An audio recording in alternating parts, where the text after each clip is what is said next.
It's your turn to let the City of Newton know how you'd like your village centers to look like for decades to come. At the Newton Free Library, the Department of Planning and Development has an exhibit on display to inform you about proposed changes to zoning in Newton's village centers. Councilor Deb Crossley explains why the city is trying to make these changes. We have recognized for many years that our village centers are suffering in a number of ways. Economically, in particular, we have a lot of empty storefronts, and this started way before COVID. And increasing over time, we have less diversity of businesses, goods and services in our village centers. That has to do with real estate values and who can afford to live or operate in a place where they have fewer customers.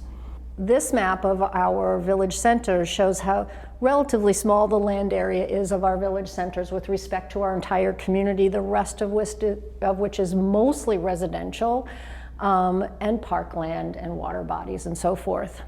But our village centers are very different from one another. Some are much smaller in land area, some are much larger in land area, some have public transportation, some don't.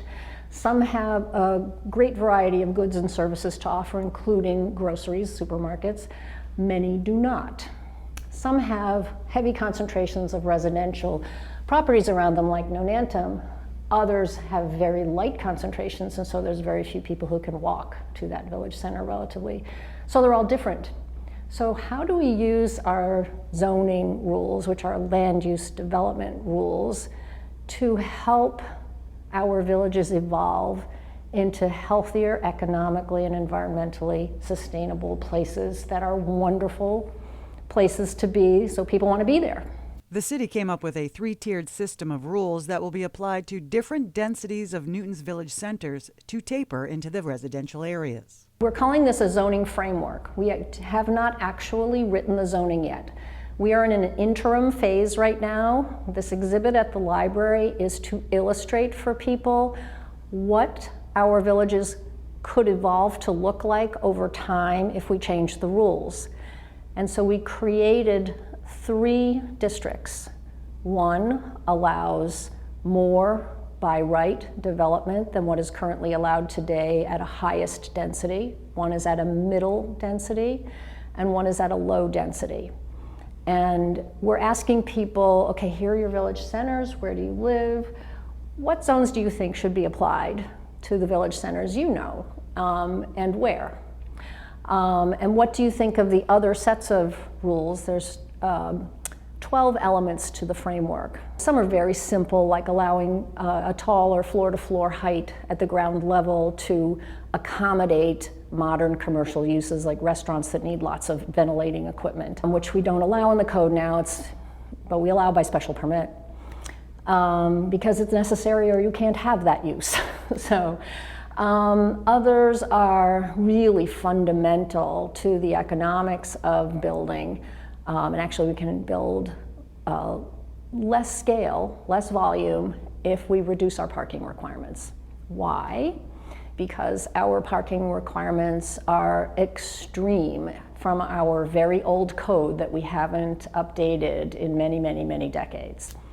We require, for example, 2 parking spaces per residential unit, even if where the project is going is in a village center with public transit, with excellent public transit. It doesn't matter, that's what we require. But by special permit, over 10 years, we've been consistently reducing the parking requirement because it doesn't get used. And it's very expensive to build. It costs about $50,000 or so per parking space to put parking underground, which is where we want most of the parking. But if we require 2, that's a lot of space. And what we have seen happen over the years is it does not get used. This increases the cost of the new housing, with smaller developers giving way to larger development companies to create housing. Why don't we just say we want 1 parking space per residential unit? This is just an example. But it actually is really foundational to the economics of building, and also building at the scale we want. And we want it to fit in. We don't want to build skyscrapers. We want to sort of tier the development from the center down to the edges. And in our residential development, we allow 2.5 stories by right. Why don't we allow 2.5 stories by right in the adjacent business district instead of just 2? Then up from there, we only allow 2 stories by right anywhere in the city. And right now we don't allow multifamily development, which is 3 or more units by right anywhere in the city. We have a housing crisis, housing shortage, let's call it, but it's a crisis statewide. There are 3 things really we want to solve for. One is the environmental and economic security of our business districts, our village centers. That goes to a sustainable concept. In order to achieve that, we have to allow for more housing because we need more feet on the street, and we want the next generation to be able to afford to move in.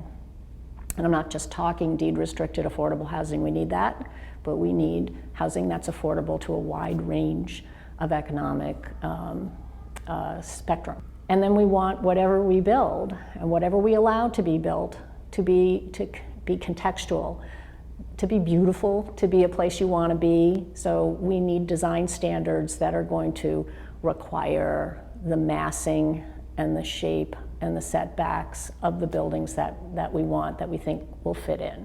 So the degree to which we can be very clear about what we want, will allow by right, and we allow a little bit more than we allow today, because today everything has to go through that process,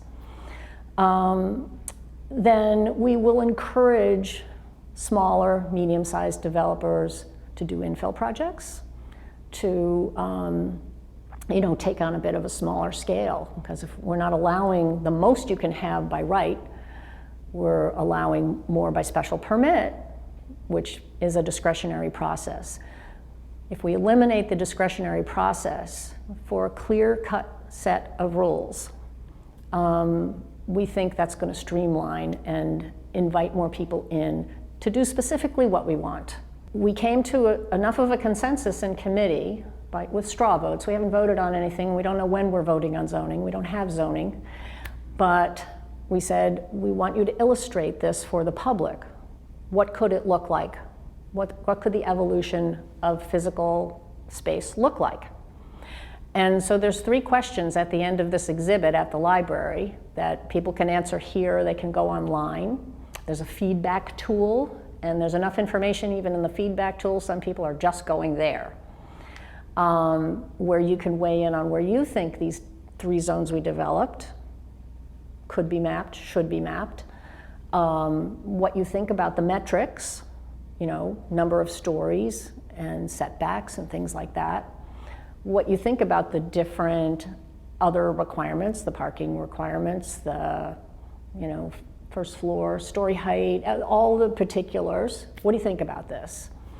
And they can weigh in, or they can just write to us. The next step is for the public's feedback to go back to the Zoning and Planning Committee to incorporate any changes and vote on them. Allow public hearings regarding the new changes, and then send them to Committee of the Whole with a final vote by the full council.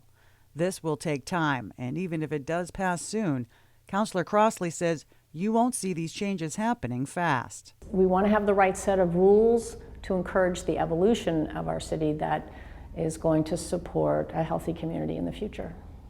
Some of the village centers are within the MBTA communities, which is a new state law requiring cities and towns to create zoning districts that will allow multifamily housing of 3 units or more by right near transit, equivalent to 25% of the city's existing housing, which is approximately 8,330 family units.